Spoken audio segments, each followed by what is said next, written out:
Yes, everything has led to this, and by everything, I mean some of our recent movie reviews. So far, we've spotlighted Steve Martin in Wild and Crazy Godzilla, Godzilla vs. Kobayashi, and of course, the original K-O-N-G. I'm the original K-O-N-G. You don't want to play with me. Naturally, these two titans had to come together on film, but where did this fight begin? The playground, of course. It was the Rocky V of its time.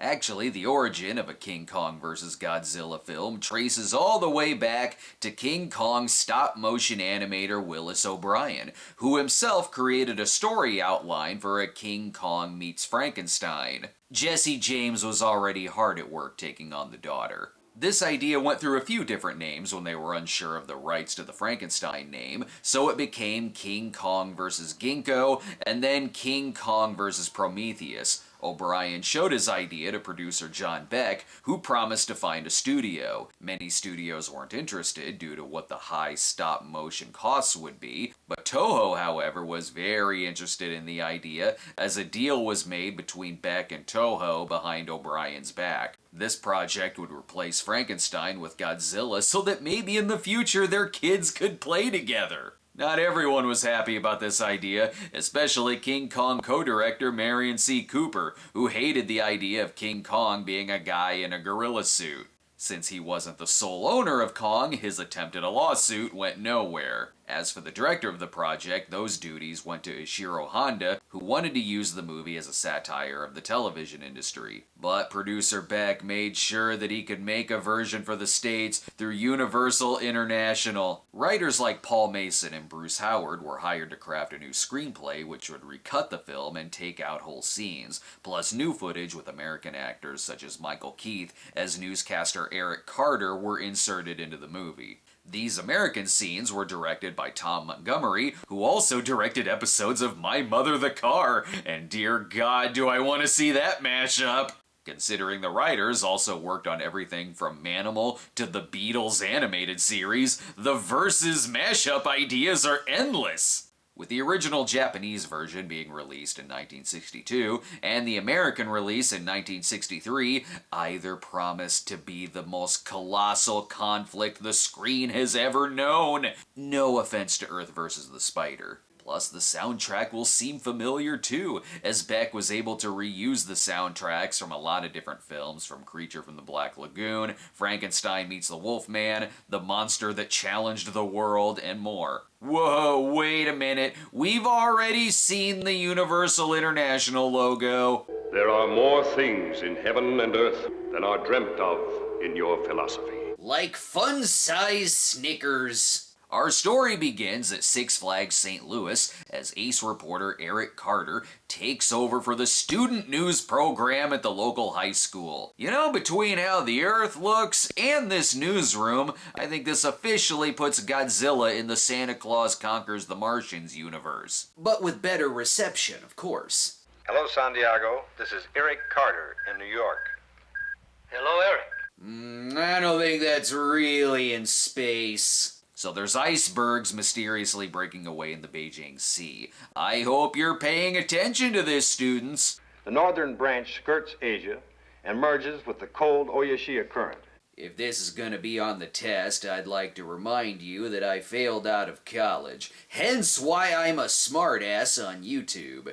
Our main story tonight is that there's also a giant monster on Faroe Island, or Faro Island, depending on what scene you're watching. Scientists have been sent to the area after the discovery of narcotic berries. Thus, the psychedelic era of the 60s was born. These berries are used to feed that very familiar monster. The god is supposedly an enormous creature that no one has ever seen.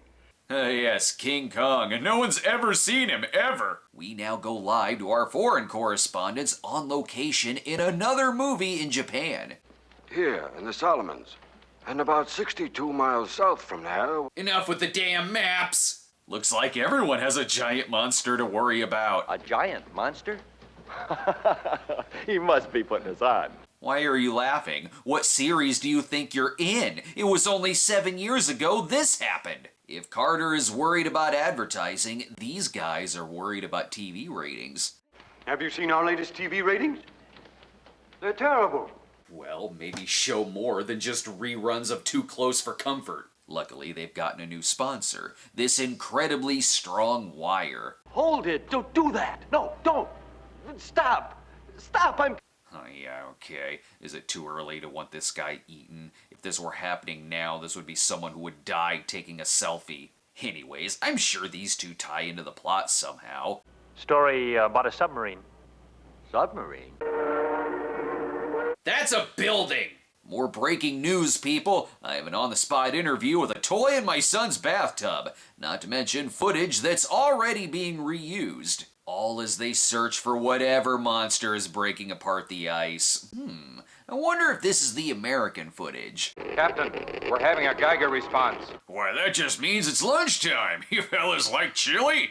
Oh my god, you didn't use the jar of berries to make the chili, did you? We're all doomed! Kobayashi gave his life for Godzilla to be frozen in ice, and then unfrozen, and moved to this iceberg, and now you're making him die in vain. Even the submarine is pissing itself, it's so scared. Oh god, no! We just got that smell out! And other terrible things!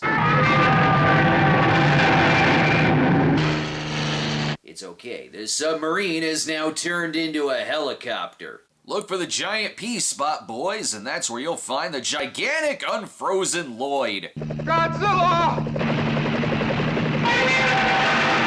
Oh right, Godzilla's in this. I still thought it was King Kong versus Prometheus, where Kong watches Prometheus and does a 5-hour angry breakdown of it online. But no, it's a Godzilla movie. Let's check the map. Tracking stations show Godzilla heading in a southeasterly direction. I hope the new movie is just the humans checking Google Maps every 10 minutes. Well, boys, it's that time of year again. The time we come together to fight a giant monster. Whoa, fellas, please. There's not enough room for all of you. We have plenty of cabs. Unfortunately, they're wasting a perfectly good G.I. Joe set when they could just get King Kong on the phone right now and take care of this for them. Whatever, I could do that with a magnifying glass. This time, Godzilla is equipped with his much more familiar roar that he would continue to use in the later films. It became more high-pitched here with a mixture of the previous roars and sped up, done to tone down how much darker the other films were. He's still very scary though. Look, they all just turn around and hide. I do relate to this movie. Who doesn't watch Godzilla movies on a tiny TV late at night on public access television? Though they need another monster to fight him fast. There is a versus in the title for a reason. Luckily, our heroes are off to Faroe Island, where suddenly the alternate title of The Godzillas Must Be Crazy makes more sense. More so than our heroes, Osamu and Kinsaburo. Do you suppose they know? Kinsaburo will be the Kobayashi of the movie.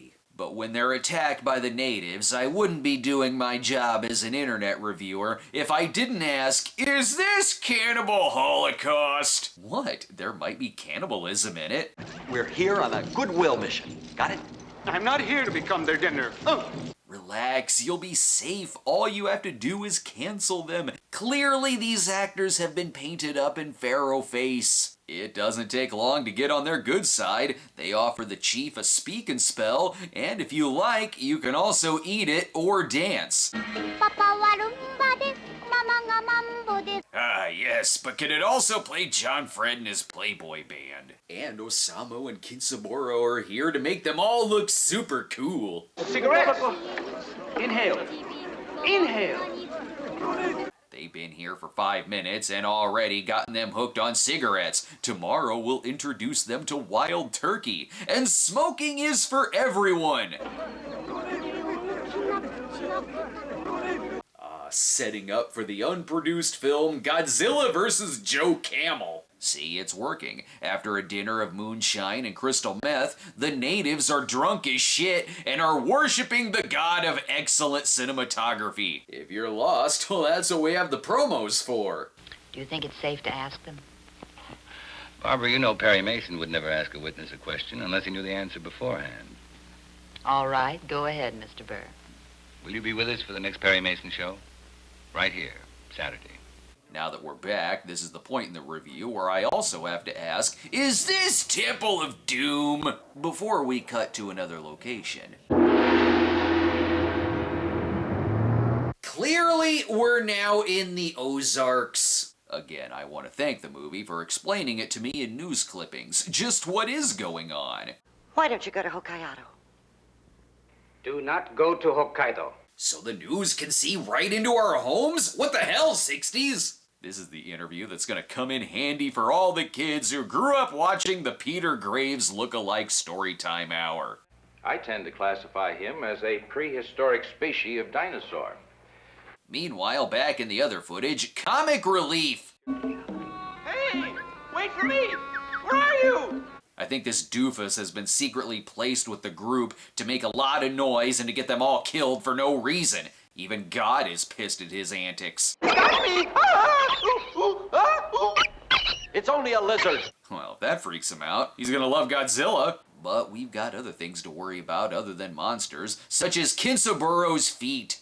The corns. I don't want to hear about your corns. Rub his feet, bro. Ooh, but the surprise is that there's more than 2 monsters in the film. Excellent. It appears that Kong's shit has come to life. This is Odaku, aka Giant Octopus, who was filmed with the use of 4 live octopuses and stop motion. I think I know where the stop motion came in. Quick, we need to lead him directly into the salt mines. The fire and spears are making him angry. I need you to whip up the biggest pot of stew you can find. Spare no carrots or cucumbers. And turn on that radio again to lure in Kong. Check out my furry coat and check out the grill. That's me looking in from the windowsill. You know, I may have spoken too soon when I said that the new Godzilla vs. Kong movie didn't use UPN's advertisers. I keep reaching for greatness because I'm built from it. Because after seeing that trailer, now I think they did. Luckily, Kong is there to save them. But rude, that was your gift! Despite not calling the film King Kong vs. Prometheus, this first move shows that yes, it is still in the Alien universe. And they've got plenty of other moves. You're gonna have to do better than that, ass! Oh, okay, well, I guess that worked. Kong needs to save his strength, and the giant octopus will return in the War of the Gargantuas. As for Kong, he needs his booze. Lots of booze. It's the spiked Hawaiian punch that really gets him going in the morning. Though he's turned into a bit of a lightweight in his old age. Mainly, I now feel sorry for the one who has to dance right in front of his balls. But I won't know this is real until the news tells me. An enormous gorilla, known as King Kong, has been captured and is being brought to Tokyo. Excellent, thanks. Why do we even need Kong to fight Godzilla when Dr. Johnson can hurt him with feelings? Godzilla has a brain about this size. That cuts deeper than King Kong's claws or fire. It was best to drag Kong from behind after his drunk shits destroyed several lifeboats. They've thought of everything. They fly in Mr. Taco, another comic relief, just in case something happens to the other one. Stop! Don't, that's dynamite. Maybe you shouldn't keep that out in the open with so many clumsy asses making up this ship. Mr. Taco is given the orders to bring Kong back to the island, but worse yet. Hi. Dinner is ruined! Best we catch Fujita up to speed. He hasn't been in the movie for a little while. Is there something wrong? Godzilla. Really? Godzilla? Yep, Godzilla. Alright, this kid's getting a little annoying. Take him to the nearest Gamera set immediately, or put the family on your uncle's model train set. However, I think something serious might happen, since that's a real Jeep.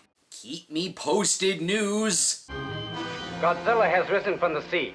And I'm sorry for nibbling on this report. I've been here for 48 hours, and I'm very, very hungry. This could be all solved fast. They are talking about dropping an A-bomb on him, and map. There's other pharmaceutical options too. Godzilla is approaching. He seems to be attracted by the train lights. Yes, we get him some ADHD medication and we got him. Until then, let's get these people on the buses. That way he can eat them like candy instead of one long sausage. Ow! That really burns! God damn it! On the plus side, no one will be served subpar coffee from the dining car again. It's times like this that humanity really comes together. Give me a ride! Godzilla's coming! Wow, Godzilla's only the second biggest dickhead in this sequence. Sure, he's off to rescue his girlfriend, but he could have given that guy a ride to Wawa first. Now to destroy 10 more trains before Kong wakes up. Ugh, I'm really hungover. Someone get me some headache pills, a McDouble, a McChicken with cheese, a large fry, and 3 days of rest. This hangover will be a rough one. And yet Mr. Taco still wants to keep Kong around for his TV network. The King Kong show will be a rating success. Just don't shoot the dynamite on Kong's raft. Well, I guess Godzilla wins. Oh, he's fine. You have to push him off a tall building first. The sad thing is, that suit is gonna stink like wet socks for the rest of the shoot. And now this! King Kong is free. He has reached the Japan mainland. Thanks, Chief. I guess Kong has to go get his hangover meal himself. Then they're gonna get him good and mad by shooting plastic toys at him, and they're already taking bets. Put my money on Kong. Someone's read the script. They don't even need to start fighting. I'm already impressed with the quality and care put into these really epic shots. Plus, I have confidence in King Kong's training. Guess the old rock trick didn't work this time. They're really helping each other out though. Look, he dried his suit. The smell of moldy fur was starting to get to Godzilla. Now Kong can tend to his priorities. I'll be back, you guys. I heard there was a Wawa nearby and I need some aspirin. Yes, it does cut to the news footage again, but at least we saw some fighting. If this were the 2014 movie, it would have cut to the news as soon as these two were in each other's sights. But if neither Godzilla nor King Kong can finish each other off now, the next step is to send in Bob the Builder. I'm noticing a pattern with the rest of the film. We see Godzilla, and then that's followed up with someone saying we've spotted Godzilla. It's pretty easy to find him. He's back at the same set from the train sequence. Good thing, too, it's starting to pay off that for some reason all of their streams are pure gasoline. He's gonna injure his feet again. And they didn't even plan that. Maybe it's Godzilla who's the Kobayashi of the movie. I'm sensing color commentary is approaching. Godzilla has crossed the first line of defense. He seems indestructible. Much like these Ryder Indestructible shoes, a proud sponsor of tonight's newscast. And when we come back, more news! Fighting Mothra at 11. I told you there would be more news. It's okay, because Dr. Johnson is played by Harry Holcomb, continuing the pattern of inserting Perry Mason actors into Godzilla movies. They're working on a plan that'll help us all. If they lead Godzilla to knock out the substation, that will wipe out the newscast, which will stop interrupting the action. Wait, no, I can't do that. They haven't read today's lottery numbers yet. And wasn't there another monster in this movie? M2 says Kong approaching Tokyo. King Kong? Oh right, the giant gorilla. We forgot all about that guy. We probably should have been tracking him too. Lord knows what he's doing. Oh shit, now he's knocking out the power. Godzilla won't be able to check his lotto numbers or tomorrow's weather. He's gonna be pissed. We still have to root for Kong though. He is the more heroic of the two. Or not, asshole. If Kong is approaching, that means the next step is to hide in the nearest Universal theme park ride. That looked more realistic when I was at the theme park in person. Much like in the other movies, Kong takes hold of a girl and flees to the nearest building. This actually was a mandate from RKO that Toho had to do a scene like this, though they made it much easier for him. This building is way smaller than the Empire State Building. It makes Kong easier to see. King Kong must not be allowed to escape. That's the next movie. You know, I'm sure that suit comes with pockets. You could probably put her in there if you needed that hand free. And he might, because they're dumping him with clouds of cocaine. We've given Kong every other type of drug in the film, and they're even bringing in the sound system to sedate him with those powerful chants again. Go dumb, get stupid, King Kong, get stupid. My God, the power of UPN's beats puts him to sleep every time. Nice going, dipshits. He just shit on the Capitol. There's even time for Osamu's Force Ghost to come in and rescue his sister from Kong. Something tells me they're making up things on the spot. They surround Kong with helium balloons, and I'm very curious to see where they're going with this. By George, King Kong has also become a shill for the strong wire industry. Now they're taking him to actually fight Frankenstein like once promised. These balloons will clearly take him directly to Frankenstein Island. What the hell is going on? Oh no, they sold me to Paramount! This isn't gonna scare Godzilla, it's just gonna confuse him like they've delivered him some weird birthday present. It makes sense that the two of them are together in this film, as it contains many firsts for either franchise. It's the first time for one of their films to be in color, and it's also the first time they're in widescreen. By now, they have clearly become one with the character. King Kong actor Shoichi Hirose had to be sewn into his King Kong suit, which made it very difficult whenever the suit would catch fire. But maybe the rock trick will work this time. Huh, did not see that coming. This is so easy to make a porn parody out of. I'm surprised I haven't come across one yet. It's fun that the actors portraying these monsters like showing off their moves. Hirose really did throw Godzilla actor Haru Nakajima over his shoulder to show off his judo skills. Plus, it continues to keep the other movies in mind, like having a tribute to the King Kong T-Rex fight whenever Kong tries shoving a tree down Godzilla's throat. And all of the theme park rides have joined in. Look, they're fighting so hard, it's now the earthquake attraction. Heston will stop the both of them. There was a very long-standing myth that there were alternate endings to the film, depending on what country you saw it in. The rumor about Japan having a Godzilla Wins ending caught so much attention that it even became an answer in a Trivial Pursuit game. However, the differences in the version's endings is very minor, and the winner of the fight is still the same no matter where you watch it. Producers have said that Kong was always meant to win, considering Godzilla is the villain of the film, and at the time, King Kong was actually more popular than Godzilla. Part of why King Kong was presented so comedically in the film was so audiences would root for him.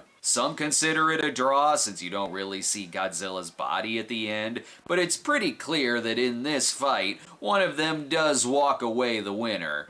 Godzilla has disappeared without a trace.